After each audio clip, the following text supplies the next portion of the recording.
ആദ്യ ടെസ്റ്റിന് ശേഷം ഒരു നീണ്ട ഇടവേളയ്ക്ക് ശേഷം രണ്ടാമത്തെ ടെസ്റ്റ് ഇന്ന് ആരംഭിക്കുകയാണ് between India and England. So ആദ്യത്തെ മത്സരത്തിൽ നമ്മൾ നോക്കിക്കഴിഞ്ഞാൽ ഇന്ത്യൻ ടീമിൻ്റെ ബോളിംഗ് ലൈനപ്പ് ഒരു പരാജയം തന്നെയായിരുന്നു. ബുംറയെ മാറ്റി നിർത്തി കഴിഞ്ഞാൽ മൊത്തത്തിൽ നല്ല രീതിയിലൊരു പരാജയ ബോളിംഗ് ലൈനപ്പ് തന്നെയായിരുന്നു ഇന്ത്യയുടെ ഉണ്ടായിരുന്നത്.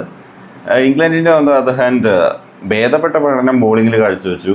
ബാറ്റിങ്ങിലാണ് രണ്ട് ടീമും അത്യാവശ്യം നല്ലപോലെ ബാറ്റ് ചെയ്തു. പക്ഷേ എന്നാലും ആ ബോളിങ്ങിൽ ആ ഡിഫറൻസ്, ബുംറയെ മാറ്റി നിർത്തിയാലുള്ള ഇന്ത്യൻ ബോളിംഗ് ലൈനപ്പിൻ്റെ പരിതാപകരമായ അവസ്ഥ തുറന്നു കാഴ്ച ഒരു മത്സരമായിരുന്നു first test.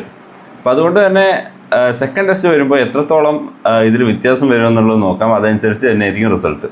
So let's preview India versus England test number 2. So മത്സരം നടക്കുന്നത് എഡ്ജ് വാസ്റ്റനിൽ വെച്ചാണ്. അഗെയിൻ ഒരു സിമിലർ ബാറ്റിംഗ് ലൈനപ്പ്, ഒരു ബാറ്റിംഗ് ട്രാക്ക് ആണ് എക്സ്പെക്ട് ചെയ്യുന്നത്. ബോളേഴ്സിന് കാര്യമായ വലിയ അഡ്വാൻറ്റേജ് ഒന്നും ഉണ്ടാവില്ല, എസ്പെഷ്യലി സ്പിന്നേഴ്സിന്.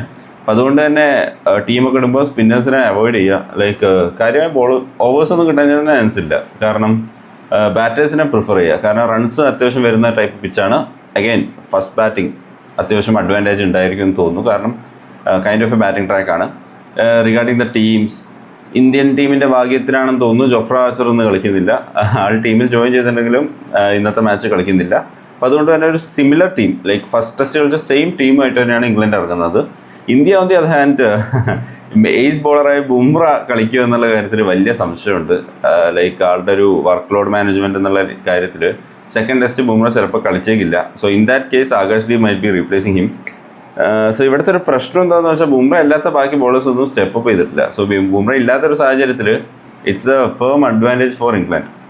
സോ അങ്ങനത്തെ ഒരു സിറ്റുവേഷനാണ് ഉണ്ടാകാൻ പോകുന്നത്. So regarding the winner prediction I'm going with England here because they were a better team against India. ഇന്ത്യയുടെ ബോളിംഗ് വിത്തൗട്ട് ബുംറ വാസ് അത്രയും ബാഡായിരുന്നു. പിന്നെ Gill is clueless as a captain.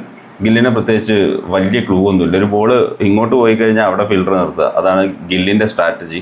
So ആ സ്ട്രാറ്റജിയും കൊണ്ട് എത്രത്തോളം മത്സരങ്ങൾ ഇന്ത്യക്ക് ജയിക്കാൻ പറ്റുമെന്ന് കണ്ടറിയണം. ഈ ഒരു സ്റ്റാർ പ്ലെയർ ഉണ്ടെങ്കിൽ അവരെല്ലാവരും ക്യാപ്റ്റനാകണം നിർബന്ധമില്ല. ക്യാപ്റ്റൻസി കേപ്പബിലിറ്റി ഉള്ളവരെ പിടിച്ച് ക്യാപ്റ്റനാക്കുക. ബിക്കോസ് ആശിഷ് നെഹ്റ അവിടെ ബൗണ്ടറി ലൈനിൽ ഇല്ല ഗില്ലിനെ ഗൈഡ് ചെയ്യാൻ ഈ ടെസ്റ്റിൽ. അത് തന്നെയാണ് ഇവിടുത്തെ ഏറ്റവും വലിയ പ്രശ്നം. So anyways I am expecting England to win here. The test 2 I think so. And England is going to 2-0 up.